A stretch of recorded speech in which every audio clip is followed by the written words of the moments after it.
The biggest difference is that on this vinyl one, you can see that the zipper comes up only to here. This is as high as it goes. On this one, the zipper goes up the most of the neck, almost to the top of the scroll, not quite. And now I'll show you why that's critical.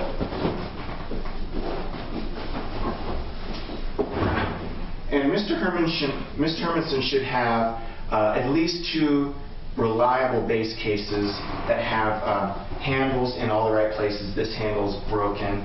That handle is too low to reach. I recommend the Moradian base bag. I have it on my base. It served me well. And it has handles in all the right places. Both sides here, right here, so you can lift it and carry it. It has a handle here at the bottom so that you can lift it by the handle and put it into your vehicle. So now here's the problem with this case. All right. So the student unzips it. It's got this single zipper. All right, and that's as far as it goes. There's not a zipper on the other side at all. So he has to peel off the instrument and around, and you got to get it off the edges. All right, so now once it's clear off the edges, then the student has to lift it up and over the scroll to clear the case. All right, so that's this case. As an example, let's put this case on this instrument to show you how much easier this one is to put on. And again, this one has the thinnest amount of padding in the case available. This would not protect the instrument from damage if the student, say, hit it against the door jamb or somehow knocked it while he's putting it in his car. All right, or in the bus or whatnot. You know, this is not a travel case. This is essentially a dust cover. All right. So, but here's an example of how the zipper on the side works so much better.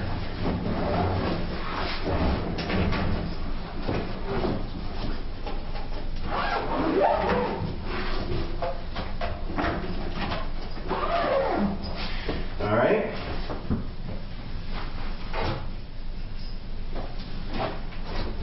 And it has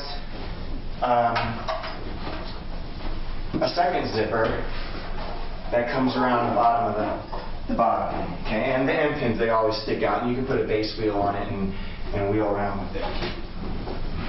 Now this case has a cinch strap here that kind of takes out the slack from the case. It has a handle here and here. All right, so these are nice. It has this handle over the bridge, so it's easy to get into your vehicle. It has this handle at the bottom of the tailpiece, similarly easy to get into the vehicle. Accessory pocket here for your rosin and for your bow goes here. But I don't recommend students put bows in their cases because they tend to, I'll demonstrate what could happen, all right? Bow in bow pocket. All right. Student gets his base out of the closet, starts to unpack it. Side zipper, big zipper, bow still in the pocket. Okay. All right. Notice it came off the base. The bag did much easier than the vinyl one, and over the scroll much easier. Bow still in the pocket. The student will just take this bag and throw it in the corner, and it'll collapse, and the bow could potentially break just from that, or somebody could come along and step in it not knowing that there's a bow here in this bag case. So what I do in my studio is I teach my students that if they don't have a box for their bow, a case for their bow, special, that's hard shell case, that first thing they do is they should take the bow out of this pocket and put it somewhere safe. And then take the base out of the bag, and in the reverse, you put the bag on the base, and then lastly, you put your bow in the pocket. That's the proper procedure.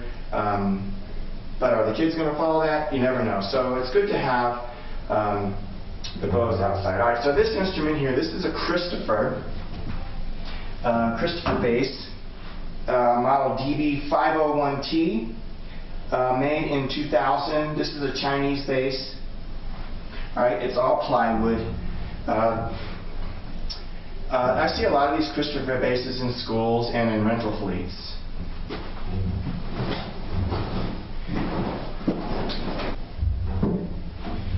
All right, so we'll run down our list. It's color. It's a light golden brown color. It's plywood. The serial number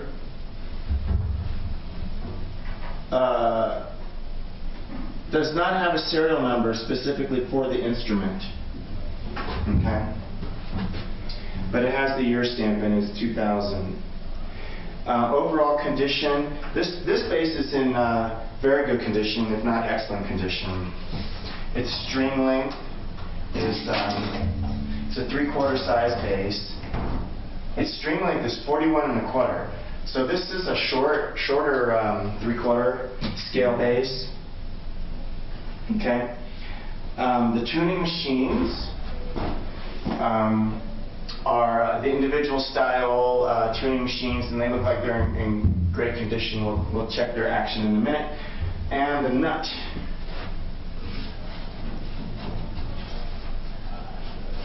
All right, so the nut has been properly set up and carved.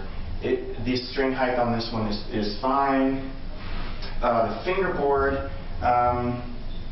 These Christopher basses are fitted with ebony fittings, so the fingerboard and the tailpiece are both ebony. The curvature of the fingerboard matches the curvature of the bridge for the most part. The bridge is off-center, but usually you can ooch these over.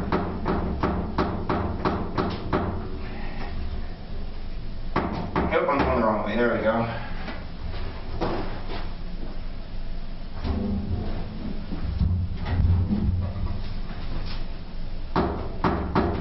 Okay.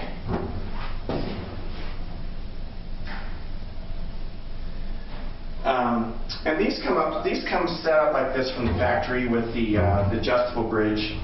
Right here with the bridge adjusters. Tailpiece, ebony, as I had indicated earlier. The strings, action and tone, and end pin we will now inspect.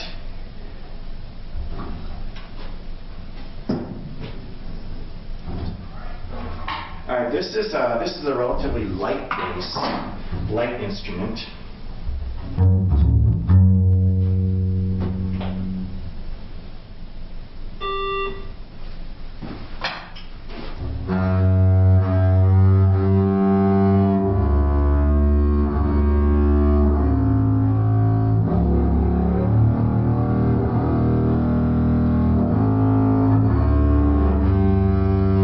Tuners are moving nice and smooth.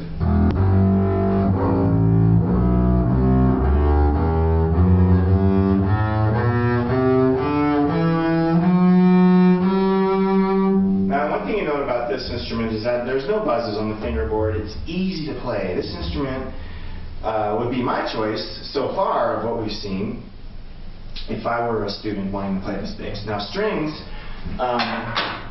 What I see here is I see a spiral core, E string, and it is of the solo gauge,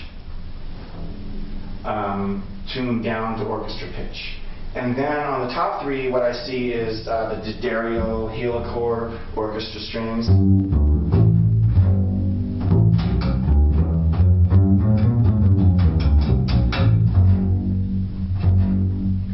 And the result is that it's not that remarkable for pizzicato. It doesn't have it's kind of tuggy and fuzzy.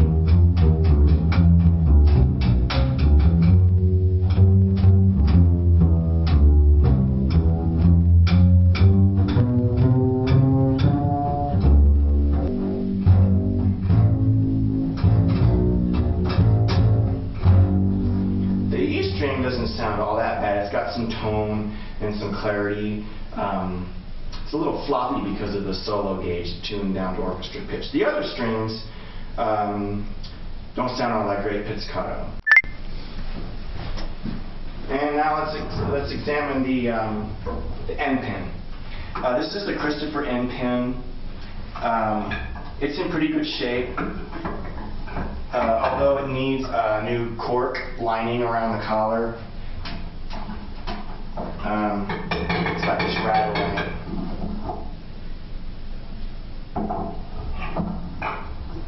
So that needs to be repaired. It has this nice, the original brass thumb screw with the brass collar around the end pin. Now, again, this instrument is missing its rubber foot, so it needs a new foot. All right, let's take a look at the next one.